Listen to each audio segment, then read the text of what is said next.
ભાઈ સાંસદ હોય તો આવા ખુદ હાથમાં ધાર્યું લીધું અને ખુદ ઉતરી ગયા રસ્તે. જસુભાઈ રાઠવાએ હાથમાં ધાર્યું લીધું અને જે ઝાડની ડાળ કાપવાનું શરૂ કર્યું તો એવું લાગતું હતું કે એક જ હાથે બધી ડાળ કાપી નાખશે. આ વાત છે નસવાડીના રોડની, જ્યાં મોટું વૃક્ષ ધરાશાયી થયું હતું. ત્યારબાદ આખો રસ્તો બ્લોક થયો હતો. ત્યારે છોટાઉદેપુરના સાંસદ જાતે જ કામમાં ઉતરી ગયા અને હાથમાં ધાર્યું લઈને જાતે જ ડાળ કાપવા લાગ્યા. નસવાડીના પલાસણ ગામ પાસે આ મોટું ઝાડ પડ્યું હતું, જેના લીધે મુખ્ય હાઈવે સ્વતંત્રતાની ઉજવણી વખતે જ બંધ થઈ ગયો.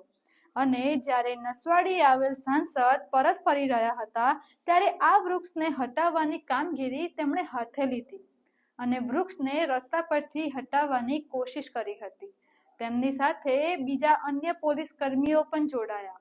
હવે વિચારો, આ કેવા સાંસદ કહેવાય જે જાતે જનતાની તકલીફને દૂર કરવા માટે રોડ ઉપર ઉતરી જાય છે.